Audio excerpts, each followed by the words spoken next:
Amen. Gloire à Dieu. Amen. Amen. Amen. Nous croyons qu'il va se manifester ce soir. Amen. Nous croyons que notre Dieu, Amen, est au milieu de nous. Gloire à Dieu. Les hommes sont si maladroits et ils font si mal les choses, mais si on le laisse faire à lui. Ce soir, je ne suis pas venu faire quoi que ce soit. Amen. Amen. Parce qu'avant de faire, il faut le laisser faire. Et nous voulons qu'il fasse. Amen. Amen. Amen. Voulez-vous qu'on puisse prier le Seigneur? Amen. On lui dit, Seigneur, fais-le toi. C'est manifeste là. On demande au frère là, tu pries pour moi, mon frère.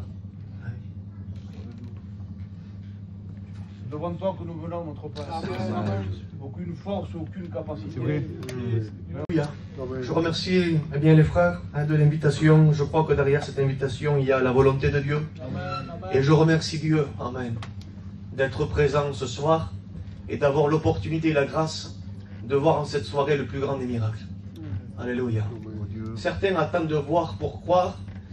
Moi, je veux croire avant de voir, parce que ma foi me fait déjà et bien confesser que ce soir, nous allons voir le plus grand des miracles. Amen. Certains disent merci quand ils ont reçu. Je dis déjà merci à Dieu avant de recevoir, car je sais que j'ai reçu. Amen. Je prie véritablement ce soir que Dieu vienne convaincre ton corps. Véritablement, je crois que ce soir, Dieu va opérer cette transformation. Non pas cette modification, cette transformation. Amen. Amen. Alléluia. Amen, amen. Et je disais, Seigneur, ce soir, je voudrais qu'à ma proximité, il y ait 2 chaises de vide pour confirmer le message. Bien sûr, on n'a pas besoin de confirmation particulière, mais quelquefois, ça nous fait du bien. On se confie sur la parole de toute manière. C'est la parole qui fait effet dans les corps. On peut crier, on peut faire gesticuler comme on veut. C'est la parole de Dieu qui fait effet. Et lorsque je suis approché ici, il y avait 2 chaises de libre ici. Et j'ai dit, Seigneur, j'ai compris. Amen. Béni soit Dieu. Alors je voudrais qu'on puisse faire une lecture ensemble sans plus tarder. Je voudrais que Dieu nous parle ce soir. Amen. On va faire 3 lectures pour ceux qui ont la parole du Seigneur. Cantique des Cantiques, chapitre 2, verset 10. Mon bien-aimé parle et me dit, lève-toi, mon ami, ma belle, et viens. Texte littéral en hébreu, ici, quand il dit viens, il dira lech lecha, et ça veut dire viens vers toi-même. On va expliquer qu'est-ce que ça veut dire. On fait une seconde lecture ensemble dans l'Épître aux Romains, au chapitre 7, et à partir du verset 18. On lit ensemble. Ce qui est bon, je le sais, n'habite pas en moi, c'est-à-dire dans ma chair. J'ai la volonté, mais non le pouvoir de faire le bien. Car je ne fais pas le bien que je veux, et je fais le mal que je ne veux pas. Et si je fais ce que je ne veux pas, ce n'est plus moi qui le fais, c'est le péché qui habite en moi. Je trouve donc en moi cette loi, quand je veux faire le bien, le mal est attaché à moi. Amen. Troisième lecture dans l'évangile de Jean, au chapitre 1 et au verset 42. Jésus, l'ayant regardé, dit, tu es Simon, fils de Jonas, tu seras appelé Céphas, ce qui signifie Pierre, et on dit ensemble Amen. Amen. Nous avons lu ici, nous avons lu ce soir, trois histoires, trois versets, 3 portions de la parole du Seigneur que nous allons, par la grâce de Dieu, emboîter ensemble pour qu'on puisse comprendre le message de Dieu ce soir. Écoutez, l'église ici de Martigues me connaît, je ne fais pas de spectacle, pas du tout, ni même d'émotion. Je me confie déjà à la parole de Dieu qui est suffisante par elle-même, pénétrante, tranchante, éternelle. Mais je voudrais, pour expliquer le message, Pradano, si tu me permets, de prendre juste 2 chaises et de les placer juste devant moi là, ici. Juste pour illustrer le message. Béni soit Dieu. Peut-être que... Voilà. Alors, j'explique quelque chose ce soir. Le texte que nous avons lu ensemble, il dit comme cela. Un jour, Jésus-Christ regarda Simon et il lui dit, Simon, fils de Jonas, tu seras appelé Céphas, ce qui signifie Pierre. Simon, tu es venu ce soir ici dans ce lieu et puis tu t'appelles comme tu t'appelles, mais j'aimerais ce soir que tu puisses t'assimiler à ce nom, Simon. Simon étant l'homme non régénéré, étant l'homme qui n'a pas rencontré Dieu, étant l'homme qui n'est pas né de Dieu. Et nous savons que sans nouvelle naissance, nous ne pouvons pas hériter du royaume des cieux. Alors tu es venu et Dieu savait avec exactitude à quelle chaise tu allais t'asseoir ce soir. Il savait combien de cheveux tu as sur ta tête, il savait avec perfection à quelle heure, avec quelle seconde tu allais pénétrer dans cette réunion. Et tu es venu, tu t'es assis sur une chaise, tel Simon, fils de Jonas, l'homme adamique, l'homme naturel, l'homme animal. Mais Jésus-Christ a une vision intemporelle. Il voit à la fois passé, présent et futur. Toi, tu connais ton présent, tu connais ton passé, mais tu ne connais pas ton futur. Nous sommes créatures. Dieu est éternel. Et nous allons devenir des créatures sempiternelles. Ça veut dire que nous avons un commencement, nous n'aurons pas de fin. Et tu t'es assis ici, mais Dieu a une vision intemporelle. Il voit à la fois passé, présent, futur. Alors il dit, Simon, je connais moi ton caractère. Selon Romains chapitre 7, je sais qui tu es. Je sais à combien tu as voulu passer d'un Simon à un Pierre. Je sais à combien tu as voulu changer. À combien tu as voulu devenir une nouvelle personne. À combien tu as voulu ressembler aux chrétiennes. Tu as mis une foulard sur la tête. À combien tu as voulu ressembler aux chrétiens en venant et en étant fidèle à toutes les réunions, en mettant une Bible sous le bras. Simon, moi je te connais, je connais ton caractère lorsque tu es chez toi. Je sais peut-être même qu'avant de venir à la réunion, tu t'es disputé avec ta compagne ou ton compagnon. Je sais exactement tout ce que tu vis, tout ce que tu es. Tu ne peux rien me cacher, je sais que tu es un homme pécheur, une femme pécheur, privé de la gloire de Dieu, comme tout homme. Est-ce qu'un léopard pourrait-il retirer ses taches? Est-ce qu'un Éthiopien pourrait-il changer de couleur? Je sais qui tu es, mais écoute, je sais que tu es un homme qui pêche du poisson, mais je sais aussi ce que tu peux devenir en moi. Simon, fils de Jonas, tu seras appelé Céphas, ce qui signifie Pierre. Dieu sait déjà avec exactitude ce que tu peux devenir en lui. Amen. Il sait la femme de prière que tu peux devenir en lui. Il sait l'homme dévoué et attaché à la parole de Dieu que tu peux devenir en lui. Il sait que beaucoup de fois tu as essayé de changer, de basculer d'une chaise à une autre, de devenir l'homme accompli ou la femme accomplie que tu dois être, mais que tu n'as pas réussi. Parce que tu l'as fait sous le fruit de tes efforts, sous le fruit de tes émotions. Tu l'as fait en essayant d'y arriver. Mais j'aimerais ce soir te dire quelque chose. Tu ne pourras jamais, Amen. jamais y arriver par tes propres capacités. Amen. Dieu crée uniquement quand tout est tohu-bohu.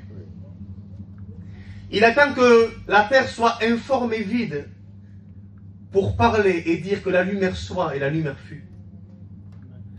Mais toi, tu voudrais aider Dieu à te convertir. Dans une voiture, il n'y a qu'un seul conducteur, il n'y en a pas deux. Dans le bateau de Noé, il n'y a pas de gouvernail, car celui qui t'a dirigé est en Dieu. Le problème, c'est que tu essayes de te perfectionner, alors que l'on ne fait pas pour être, c'est parce que l'on est que l'on fait. C'est parce que nous sommes devenus une nouvelle créature qu'on peut alors accomplir l'œuvre d'un chrétien. Mais si tu essayes de devenir un chrétien par tes propres forces, tu ne peux pas le devenir.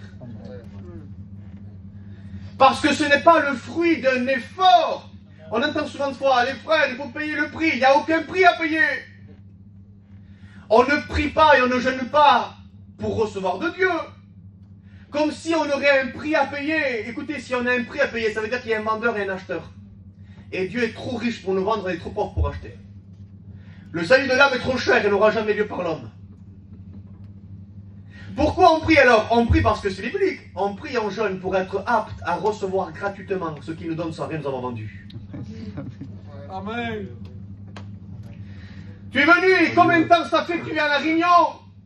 Il est possible pour toi ce soir, et je crois avec certitude, que tu peux rentrer en tant qu'un Simon, mais tu peux ressortir en tant que Pierre. Amen. Dieu a une vision intemporelle. Il sait déjà qu'un de pêcheur de poissons, tu peux devenir un pêcheur d'hommes. Hébreux chapitre 11 et verset 10 va dire que Dieu est l'architecte et le constructeur. Vous êtes avec moi? Amen. Et un architecte voit déjà la maison finie alors qu'elle n'a pas encore commencé. Un architecte voit déjà la décoration, de quelle couleur, il voit déjà les fauteuils, il voit déjà tout, alors que les fondations n'ont pas été creusées. Dieu est l'architecte et le constructeur. Il sait déjà, avant même que tu te convertis, qu'est-ce que tu vas être en lui. Qu'est-ce que tu vas recevoir de lui. Quelle femme spirituelle tu vas devenir en lui. Et à travers toi, qui va se convertir. Dieu sait déjà. Il est l'architecte. Un jour, Michel-Ange, c'était un sculpteur très connu, il a dit à ces personnes qui étaient là, il a dit, écoutez, prenez-moi, cet ange, et amenez-moi-le dans mon atelier. Et puis ils se sont regardés en disant, mais qu'est-ce qu'il dit? C'est quoi cet ange? Parce que c'était un bloc de marbre, de la pierre. Et ils ont dit, bon, ben écoutons-le, on va découper. Ils ont découpé, ils ont amené à l'atelier. Et ils ont dit, mais pourquoi il a dit un ange, alors que c'était une bloc de pierre? Et ils sont allés lui poser la question. Et Michel-Ange a répondu, vous voyez un bloc de marbre, mais moi je sais déjà ce que je vais faire avec.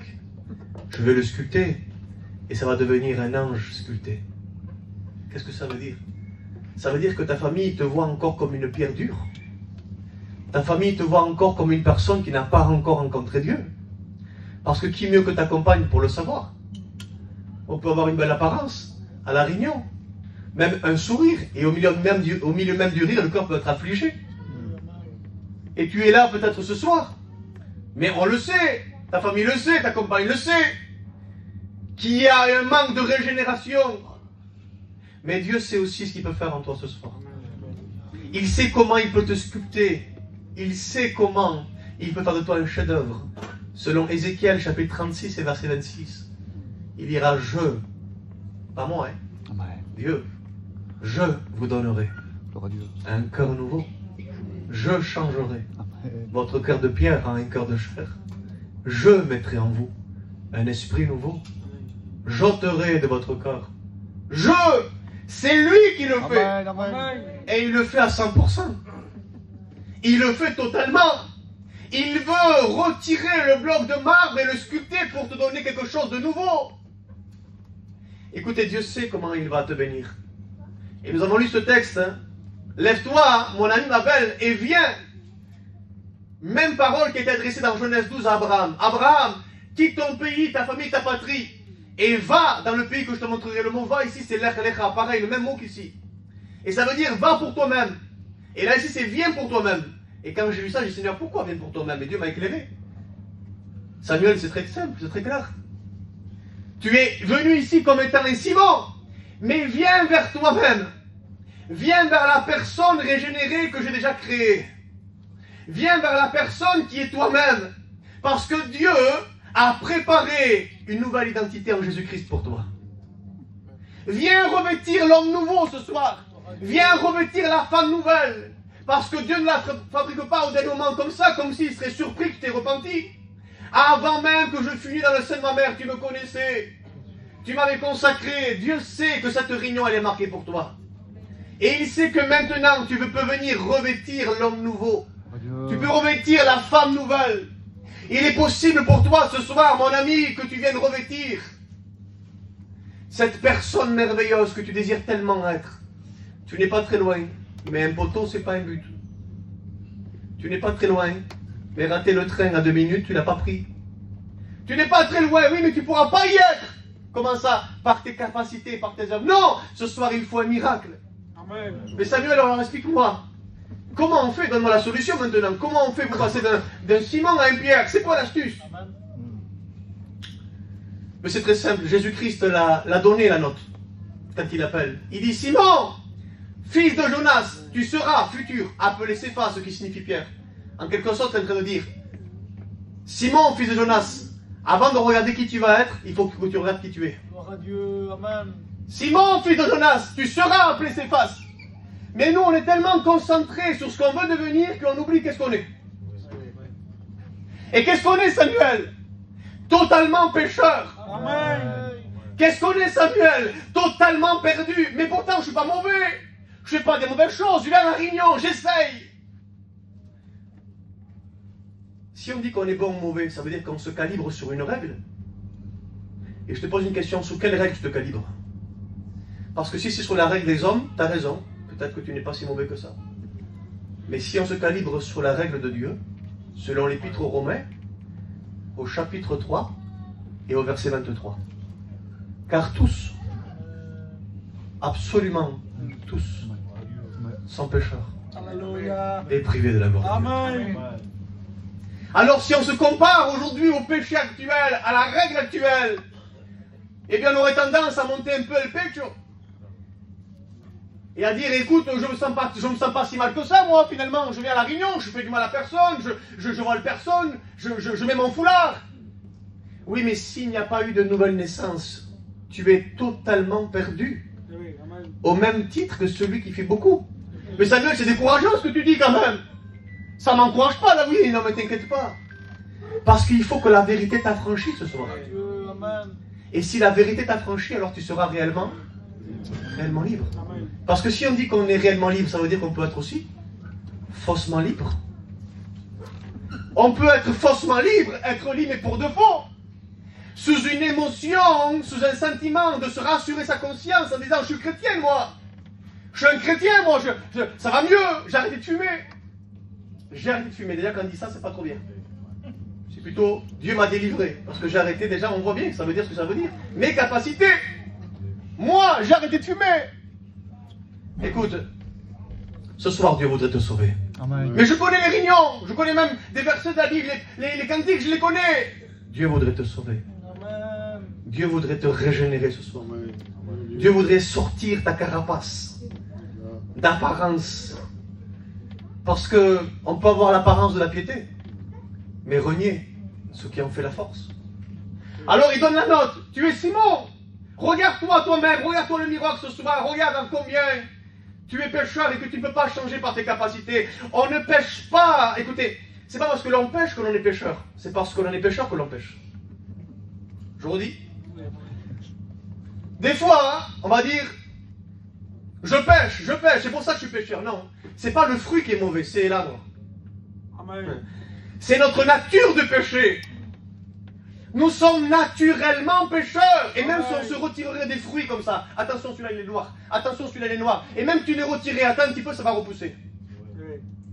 Pourquoi? Il faut couper l'arbre, il faut un nouvel arbre. Il faut un nouveau cœur. Il faut un miracle. Alléluia. Ce soir, t'en as pas marre de retirer tes fruits mauvais là? Et de vouloir quand tu rentres à la réunion, regarder comme je suis une chrétienne. C'est vrai, il n'y a aucun fruit qu'elle a mauvais là. Tu vois? Mais si on prend un microscope et qu'on regarde les racines, tu vois, les racines sont contaminées. Dieu voudrait ce soir sonder au fond de ton cœur et déraciner l'arbre mauvais. Amen. Écoutez, Dieu m'a dit, j'ai fini bientôt, laissez-moi encore 5 minutes pour terminer. Hein. Dieu m'a dit qu'il y a plusieurs raisons pour lesquelles tu n'as pas réussi à passer d'un Simon à un Pierre. Est-ce qu'on peut le voir ensemble? Vous êtes avec moi toujours? Amen. La première raison, c'est la suivante. C'est parce que tu ne peux pas changer par tes capacités, c'est sûr. Mais le souci, c'est aussi de vouloir. Parce qu'on ne peut pas délaisser un péché si on ne haït pas ce péché. Si tu aimes ce que tu pratiques, si tu aimes être comme ça, dans cette position mélangée entre les deux, alors tu ne vas pas y arriver. Il faut qu'avant de dire Seigneur, donne-moi être une nouvelle créature, il faut dire Seigneur, donne-moi du dégoût pour la femme pécheresse et adamique que je suis. Il faut avoir du dégoût pour la nature que nous avons. Parce que quand on a du dégoût, à ce moment-là, qu'est-ce qui se passe? Dieu produit un miracle.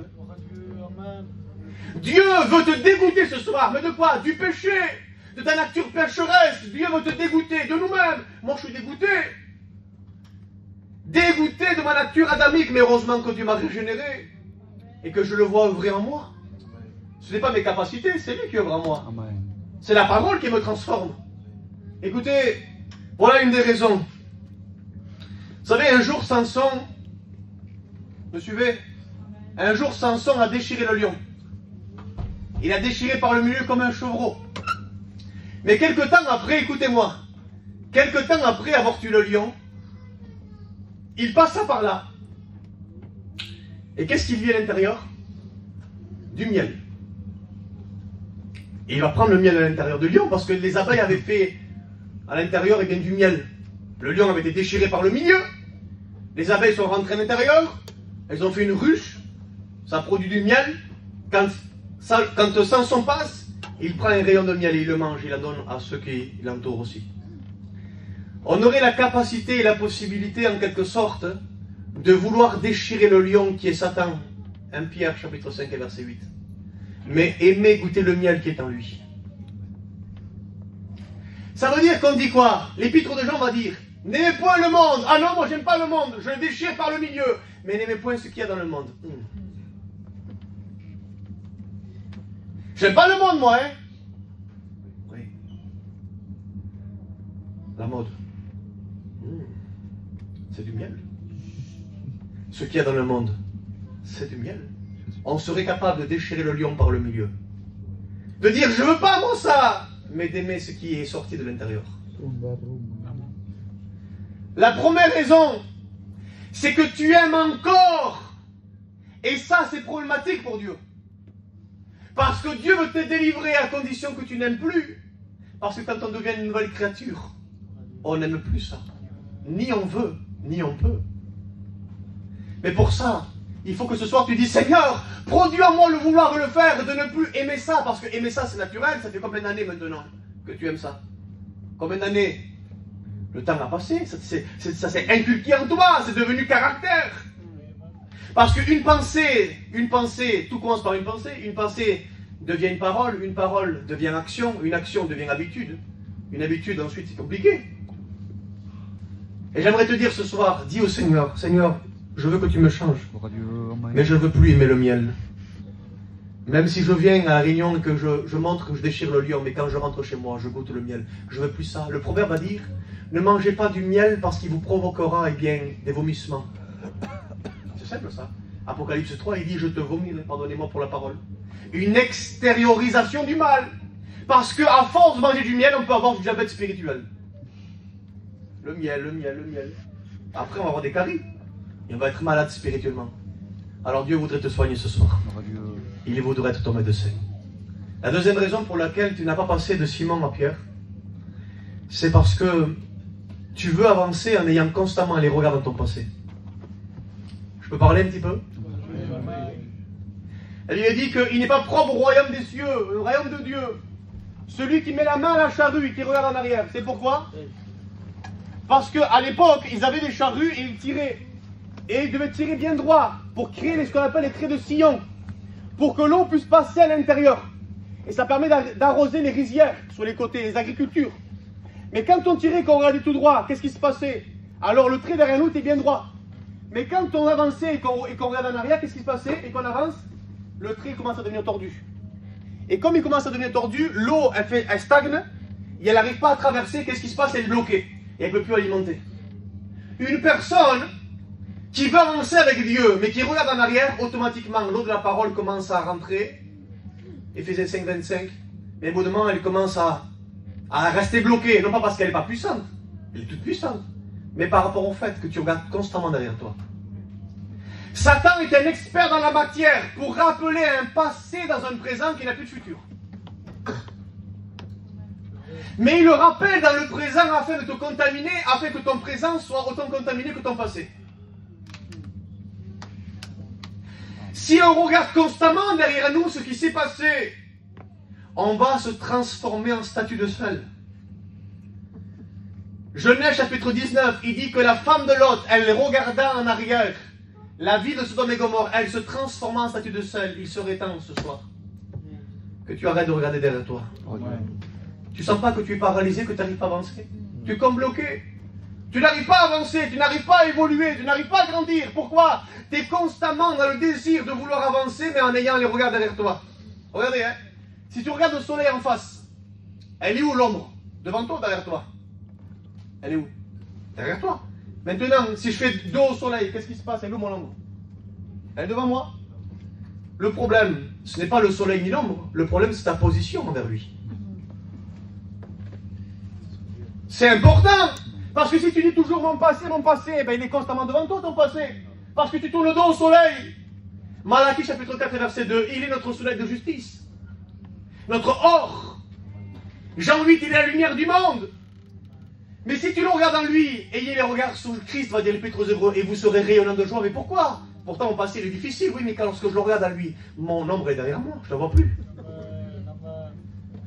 Mais tu voudrais te convertir en ayant constamment les regards dans le passé. C'est compliqué.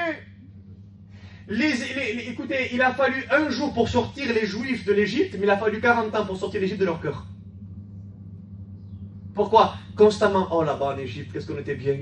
Repas, satiété, la viande, qu'est-ce qu'elle était bonne. Ils ont oublié les coups de fouet, mais ils se souviennent que là-bas ils mangeaient de la viande. Si tu n'oublies pas ton passé, si Dieu ne permet pas de faire une vidange spirituelle dans ton cœur, eh bien il va se passer que tu peux sortir de l'esclavage, mais tourner en rond pendant 40 ans sans aller dans le pays où coule le miel. Pourquoi? Constamment tu penses à ça. Constamment tu penses à ça. Lorsque tes regards sont plus sur Jésus, comme Pierre, tu coules. Mais béni soit Dieu ce soir. Je peux dire quelques textes ensemble? Ouais. Philippiens chapitre 3 verset 13. Mes frères, je fais une chose, pas 36 000 ce soir, combien? Une seule chose. Je cours en avant pour remporter le prix de la vocation céleste en Jésus-Christ, oubliant ce qui est derrière. Livre de Corinthiens, il dit, si quelqu'un est en Christ, il est une nouvelle créature. Toutes choses anciennes sont passées. Voici toutes choses sont devenues nouvelles. Le prophète Ésaïe va dire ça. Il dit, ne considérez plus ce qui est ancien. Voici, je vais faire une œuvre en vous nouvelle. Je mettrai un chemin dans le désert, parce que tu as besoin que de te guider dans ton désert. Tu ne sais plus où aller, tu es perdu en ce moment. Et je mettrai des fleuves dans la solitude, parce que tu te sens seul en ce moment. Incomprise, incompris, totalement incompris. Dieu voudrait balayer un peu tout ça. Amen. Il voudrait te sortir de ça.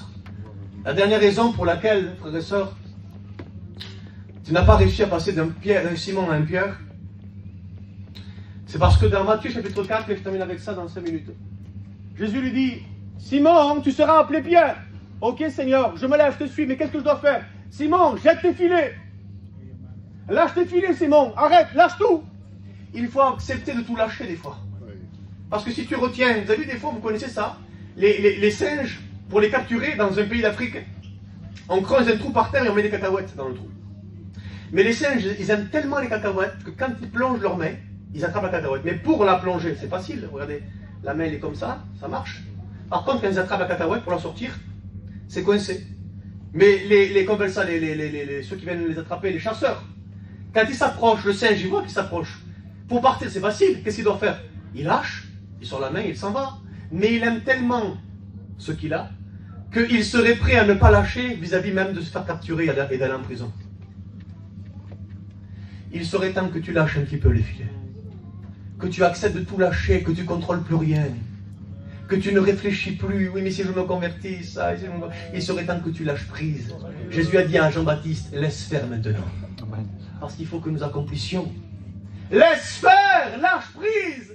Et le problème, c'est que Jésus dit, lâche tes filets, c'est bon. Seigneur, je lâche mes filets. Mais regardez ce qui se passe. Le temps passe. Et Simon ne s'appelle toujours pas Pierre, hein, toujours pas. Hein. Le temps passe. Simon, toujours pas converti. Comment ça? Il suit Jésus 1 an, pas converti. Plus d'1 an, pas converti. Comment ça? Oui. Luc, chapitre 22, verset 32. Il dit, Simon, pas Pierre, Simon, Satan t'a réclamé comme le froment. Mais moi, j'ai prié pour toi, afin que ta foi ne défaille point. Simon, lorsque tu seras converti, affermis tes frères. Oui. Lorsque tu seras converti, ça veut dire quoi? Ça veut dire qu'il ne l'est pas. Simon, quand tu seras converti, affermis tes frères. Mais je ne suis pas encore converti, je suis toujours Simon, moi. Je ne suis pas encore un Pierre, alors. Et puis voilà ce qui se passe, frères et sœurs. Le temps passe. Et puis Pierre va le renier. Oui. Ce Pierre qui lui avait dit, Seigneur, j'irai avec toi jusqu'en prison, jusqu'à la mort, il va le renier.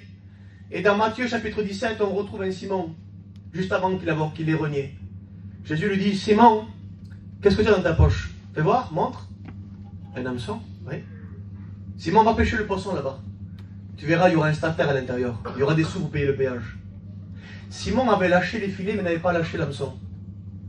Ça veut dire qu'il est possible, frères et sœurs, de lâcher des choses visibles, mais de garder à l'intérieur des petits hameçons invisibles qu'on ne souhaite pas lâcher. Il avait gardé l'hameçon, de sorte que, tellement qu'il ne s'est pas converti encore, que dans Jean 21, après qu'il ait renié Jésus-Christ, il retourne à la pêche. Parce que quand on n'est pas converti, tôt ou tard, effort sur effort, on va se fatiguer et on va retourner à notre ancienne nature, notre ancienne vie. Il retourne à la pêche, mais là Jésus s'approche de lui. Il est ressuscité encore Anastasia et lui dit, Simon, Encore Simon, toujours bien? Non, pas converti encore. Simon, fils de Jonas, m'aimes-tu? Et là, il lui pose la question 3 fois. C'est à ce moment-là que Simon se repent, qu'il naît de nouveau, qu'il passe par la croix et qu'il devient une nouvelle créature. À partir de Jean 21, vous ne verrez plus nulle part dans les Actes des Apôtres, dans tous les épîtres, plus nulle part marqué Simon, vous verrez toujours marqué Pierre. Parce que où est-ce qu'il s'est converti, Simon? Dans Jean 21. Il s'est converti à ce moment-là. Ça veut dire que tout avant, pendant tous les ministères de Jésus-Christ, Simon n'était pas converti. J'aimerais te dire, on peut venir à toutes les réunions, on peut connaître tous les séminaires et aller dans toutes les missions. Mais il faut un jour où tu te convertis. Et ce jour, c'est aujourd'hui. On recherche le Seigneur ce soir. On le dit qu'il accomplit un miracle en nous. Pas besoin de ressentir un frisson, de ressentir un ange qui descende. Ne voulons pas un système religieux d'un mouvement de l'eau. Le Christ est devant nous et il te dit, que veux-tu que je te fasse? Il veut ouvrir tes yeux, mettre du collier. Apocalypse 3, il veut que tu voies clair. Et même si tu as vu pas clair, il va te demander de te rincer au réservoir de Siloé. Envoyer le Saint-Esprit pour que tu puisses voir clair maintenant. Je voulais tellement annoncer notre message ce soir, mais j'étais convaincu par le Saint-Esprit. Peut-être c'est un message que vous avez déjà entendu, mais c'est pas grave, l'apôtre Paul va dire je ne cesse de répéter les mêmes choses. Écoutez, on n'est pas là pour faire un beau message. Pour bien prêcher, je m'en fous de bien prêcher. Ce que je veux ce soir, c'est que Dieu te touche. Amen. Et que la parole vienne te transpercer. Alors on peut fermer nos yeux, j'arrête de prêcher. Tu ne pourras jamais réussir à changer par tes capacités. Et pourtant tu le sais parce que les serviteurs ici te le disent. Ici à l'église de Arles, on prêche le véritable évangile et c'est merveilleux. Que Dieu vous bénisse. Mais j'aimerais te dire ce soir, même que tu l'as entendu, il faut le réaliser. Réalise ce soir que tu as essayé, mais que ce soir il faut briser ton corps et pas tes vêtements. Vous savez pourquoi il dit briser? Parce que ce qui est déchiré, il dit déchirez votre corps. Non pas vos vêtements, il assimile le corps aux vêtements. Vous savez pourquoi? Parce qu'un vêtement, quand il est déchiré, on ne peut plus le reconstituer. Quand on déchire notre cœur mauvais, on dit Seigneur, je ne veux plus celui-là, je le déchire. Donne-moi un nouveau, j'ai plus rien maintenant. Quand le voile du temple s'est déchiré de haut en bas, c'était pour ne plus jamais se fermer. Par la grâce de Dieu en Jésus-Christ. Dieu voudrait que tu déchires ton cœur, de dire Seigneur, j'en ai marre d'essayer de changer et j'y arrive pas. Donne-moi à devenir une nouvelle créature. Parce qu'il faut un processus. Il faut que la chenille passe par le cocon pour devenir un papillon. Il faut que tu passes par la croix pour devenir la nouvelle créature. Il faut que le pain qui est cru passe par le four pour devenir cuit. Et si tu ne rentres pas trop dans le four, alors tu es cuit à l'extérieur et cru à l'intérieur. Et on peut avoir une apparence de cuit, mais à l'intérieur on est cru. On n'est pas né de nouveau véritablement, on a une apparence de cuit, mais à l'intérieur c'est cru. Si on mange, c'est pas bon à goûter. Tout le processus de la vie nous montre qu'un diamant se forme sous pression à 300 km de profondeur, à 3000 degrés Celsius. Et un jour elle sort par éruption et elle devient un diamant. Je crois que tu peux devenir ce soir un diamant de Dieu. Une personne régénérée, nouvelle créature. Mais si tu rentres dans la profondeur de la croix, si tu te repens véritablement, repens-toi ce soir. Repens-toi ce soir. Repens-toi d'avoir essayé de changer par tes capacités. Et dis-lui, Seigneur, je te demande pardon. Je ne veux plus essayer. Et je comprends que tu crées quand tout est informe et vide. Je veux accepter de croire que mon cœur est informe et vide. Et que je n'arrive pas. Mais toi, Seigneur, tu dis un mot. Et la lumière est là. Voilà, on remercie le Seigneur avec un frère, Amen, qui prie le Seigneur. Nicodème, tu pries le Seigneur. Te remercions, Seigneur, pour ta parole. Seigneur, qui a été claire ce soir. Tu ne veux pas